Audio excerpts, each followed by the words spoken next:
دوسرا سوال یہ ہے جی کہ ہمارے اہل سنت علماء کی جانب سے عموماً ممبروں پر یہ بات بلند کی جاتی ہے، خصوصاً محرم الحرام میں، کہ کالا لباس پہننا جہنمیوں کا شعار ہے، اس لیے کالے کپڑے پہننا حرام ہے۔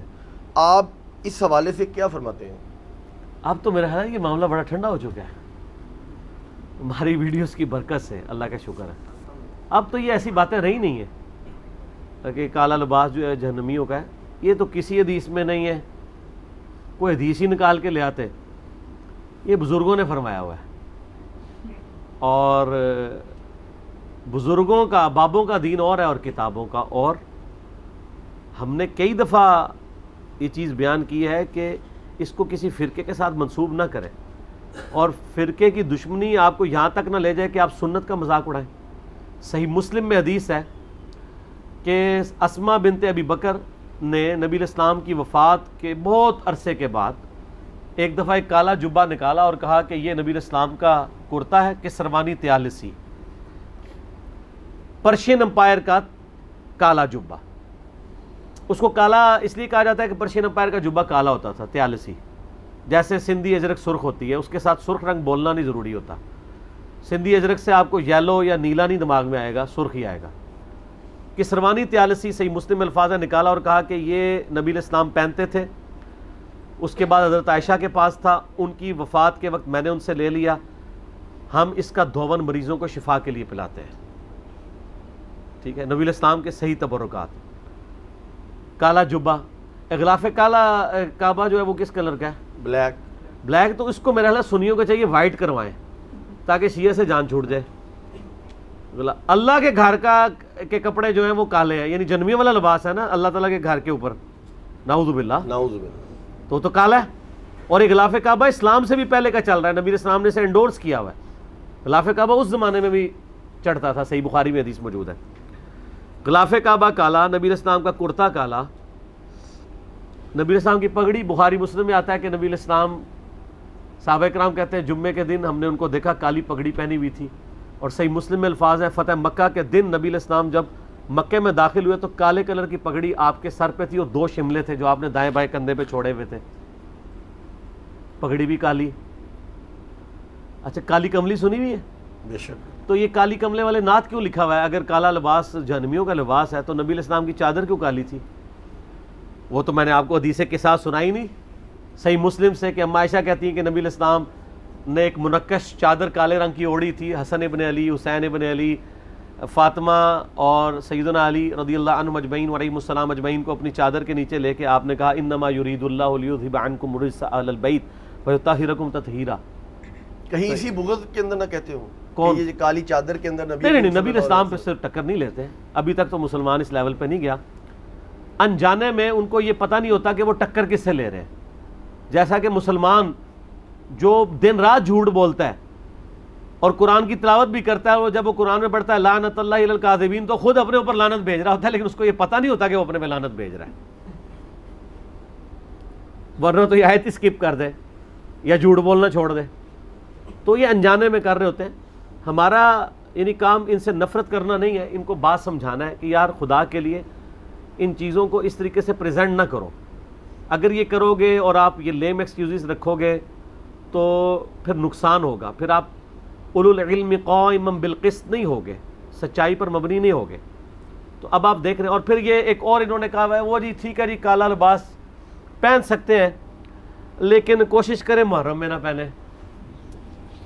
اچھا، ہر چیز کے اوپر کوئی نہ کوئی انہوں نے بنایا ہوا ہے۔ اگلے دن میں ایک اہل حدیث مولوی پاکستان لیول کا مناظر ہے، وہ کہہ رہا ہے جی میں پگڑی اس لیے نہیں باندھتا لوگ بریلوی نہ مجھے سمجھ لیں۔ تیرے دماغ میں یہ کیوں نہیں آیا کہ میں پگڑی اس لیے باندھتا ہوں تاکہ لوگ مجھے متبع سنت سمجھیں کہ نبی الاسلام بھی پگڑی باندھتے تھے؟ تو یہ بات تو تیرے دماغ میں نہیں آئی ہے، تجھے شیطان دوسری طرف لگا رہا ہے۔ تو یہ فرقہ آڑے آیا ہوا ہے، سیدھی سی بات ہے، فرقہ واریت ہے، اس کی وجہ سے یہ سب کچھ کر رہے ہوتے ہیں۔ تو اس کے اوپر میں ان کو پھکی دیتا ہوں کہ صحیح بخاری میں حدیث ہے، اینٹی وینم الزامی جواب، کہ جب ابو سفیان رضی اللہ تعالیٰ عنہ فوت ہوئے تو ان کی جو بیٹی تھی سیدہ ام حبیبہ جو نبی علیہ السلام کی بیوی بھی ہیں، آپ اندازہ کریں یہ ام حبیبہ حضور کی وہ بیوی ہیں کہ جنہوں نے اسلام کی وجہ سے مشقتیں اٹھائی ہیں اور ان لوگوں سے اٹھائی ہیں کہ جن لوگوں کو ان کی بنیاد پہ خال المومنین کہا جاتا ہے. وہ بعد مسلمان ہو گئے تو خال المومنین کہنا شروع کر دیا، حالانکہ ایمان تو انہوں نے پہلے قبول کیا ہوا تھا. تو ام حبیبہ سلام اللہ علیہا کو جب خبر پہنچی تو انہوں نے 3 دن کے بعد اوپنلی عورتوں کے سامنے خوشبو منگوا کے اپنے جسم پہ ملی. تو عورتوں نے وہی جس طرح ہمارے پنجاب کے آئے ڈی پیڑی ہے تیرا پیو مریا ہے، تو وہ عرب کی عورتوں نے بھی کہا کہ آپ کے تو والد فوت ہوئے ہیں اور آپ خوشبو مل رہی ہیں. تو انہوں نے کہا میں یہ جان بوجھ کے کر رہی ہوں تاکہ تمہیں یہ بتاؤں کہ میں نے نبی علیہ السلام سے سنا تھا کہ جو شخص اللہ اور یوم آخرت پہ ایمان رکھتا ہے،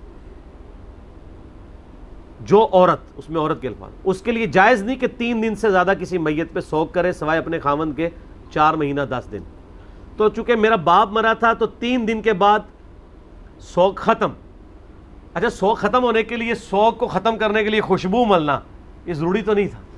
انہوں نے جان بوجھ کے کیا تاکہ ان کے دماغ میں یہ بات ڈالوں کہ تم یہ بت پرستی چھوڑ دو. 3 دن کے بعد سوگ ختم. تو ہم بھی آپ کو کہتے ہیں کہ آپ جان بوجھ کے کالا لباس محرم میں پہنا کریں اور آپ بتایا کریں کہ ہم یہ سنت پہ عمل کر رہے ہیں. دوسری طرف رافضی جو ہے کالا لباس پہن کے محرم میں غلط ایکٹیویٹیز میں انوالو ہیں، اور ہم کالا لباس پہن کے عظمت صحابہ بھی بیان کر رہے ہیں اور شان اہل بیت بھی کر رہے ہیں. تو آپ فرنٹ سے لیڈ کریں، آپ یہ چینل ان کے حوالے کیوں کر رہے ہیں؟ تو یہ کام نہ کریں. ہاں جی، آپ کیا شاہ جی؟ گزارش کرنی چاہیے بھائی، وہ جو تھوڑا سا میں بتا دوں آپ کو، یہ جو روایتیں لاتے ہیں نا اہل سنت کے پاس کچھ بھی نہیں. اہل تشیع کی کتابوں میں البتہ ایسی 2 روایتیں ہیں. ایک تو یہ روایت ہے کہ یہ فرعون کا لباس ہے، دوسرا جرمیوں کا لباس ہے، لیکن اس کی اہل تشیع علماء جو ہے وہ تعویل دوسری کرتے ہیں. تو یہ اہل سنت اہل تشیع سے لیتے ہیں روایت. سر اگر وہ یہ روایتیں صحیح بھی ہوں، پکی دینے کے نہیں، اگر روایتیں صحیح بھی ہوں کہ جی دوستیوں کا لباس ہے، تو اس سے یہ تو نہیں ثابت ہوگا کہ جو نبی علیہ السلام دنیا میں پہنتے رہے ہیں تو اب یہ حرام ہو گیا. دین کا ثبوت تو نبی علیہ السلام سے. اچھا، میں اس میں آپ بات کرتا ہوں. آگ جو ہے یہ تو دوزخ کی علامت ہے نا، تو آپ روٹی کو آگ پہ پکاتے ہیں، یوز کر رہے ہیں نا. آگ کو ہم نفع مند چیز سمجھتے ہیں نا. اب کوئی آگ پہ پکی چیز کھانا چھوڑ دے کہ چونکہ آگ دوزخیوں والی ہے تو ہم پکی دی تھی شاہ جی. میں آگ دوزخ کی بھی ہو، نفع تو اس سے اٹھائیں گے. سپوز دوستیوں کا لباس کالا بھی ہو، کالے لباس سے آپ دنیا میں تو نفع اٹھائیں گے جب نبی علیہ السلام خود بھی اٹھا رہے ہیں. ٹھیک ہو گیا. شاہ جی پنگا لیتے ہیں تو فائدہ ہو جاتا ہے، کوئی نہ کوئی پھکی کی آمد، نئی پھکی کی آمد ہو جاتی ہے. صلاۃ بر محمد وآل محمد. اللہم صلی علی محمد وعلی آل محمد کما صلیت علی ابراہیم وعلی آل ابراہیم انک حمید مجید. اللہم بارک علی محمد وعلی آل محمد کما بارکت علی ابراہیم وعلی آل ابراہیم انک حمید مجید. الحمدللہ میں نے اس کے اوپر ایک تحقیقی مقالہ ریسرچ پیپر نمبر 5B لکھ دیا ہے، واقعہ کربلا کا حقیقی پس منظر 72 صحیح الاسناد احادیث کی روشنی میں، جس میں نے کل اہل سنت کی مین سٹریم کی کتابوں سے 200 احادیث جمع کی ہیں. اکثر احادیث بخاری اور مسلم سے ہیں، جس میں نے یہ پورے کا پورا مقدمہ سیدنا عمر فاروق رضی اللہ تعالیٰ عنہ کی شہادت سے لے کر شہادت حسین علیہ السلام تک کور کیا ہے. اور اس کو احادیث کی روشنی میں مرتب کیا گیا ہے، نہ کہ تاریخ کی روشنی میں. ظاہر ہے تاریخ حکمرانوں نے لکھوائی ہے، اس میں ان کے اپنے انٹرسٹ بھی تھے، اکثر چیزوں کی اسناد بھی اویلیبل نہیں ہوتی. اور اس میں بخاری اور مسلم کے علاوہ جتنی بھی احادیث میں نے جمع کی ہیں، ان میں دور حاضر کے جو بڑے بڑے محققین اور محدثین ہیں ان کی تحکیم باقاعدہ لگائی ہے. شیخ البانی رحمہ اللہ تعالیٰ کی، شیخ زبیلی زئی رحمہ اللہ تعالیٰ کی، شیخ شعیب آرنوت رحمہ اللہ تعالیٰ کی، شیخ سلیم اسد کی، غلام مصطفیٰ ظہیر صاحب کی، اور لوگوں کی تحکیم کے ساتھ میں نے اس کو مرتب کیا ہے. کوئی ایک حدیث بھی ایسی نہیں ہے جسے آپ یہ کہیں کہ وہ کسی محدث کی تحکیم کے بغیر اس میں ڈالی گئی ہو.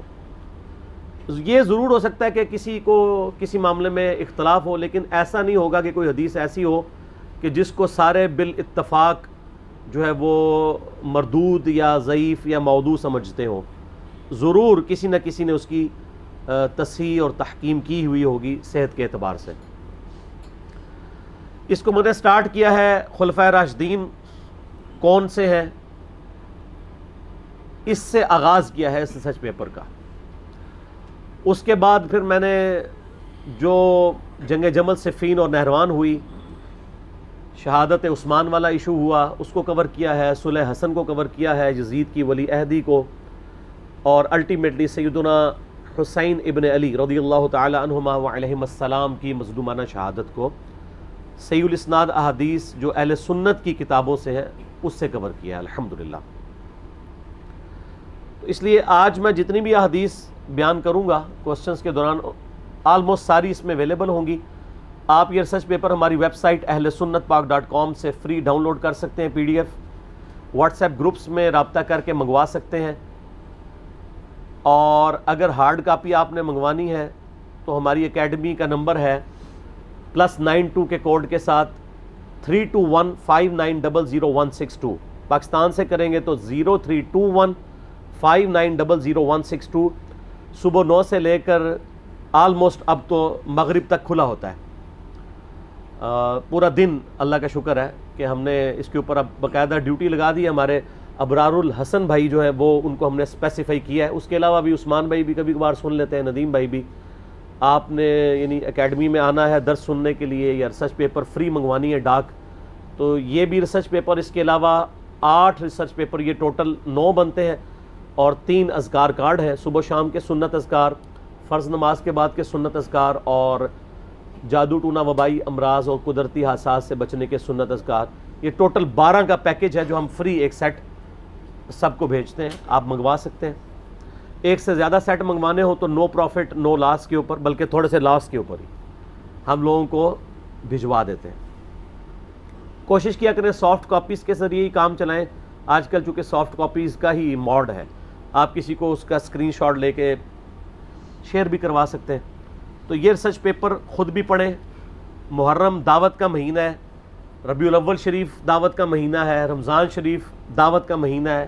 یہ وہ مہینے ہیں جس میں مسلمان بیدار ہوتے ہیں، اپنے اپنے ٹاپکس کو سرچ کرنا چاہتے ہیں، تو بڑا اچھا موقع ہے کہ آپ ان تک صحیح بات پہنچائیں اللہ کا نام لے کر۔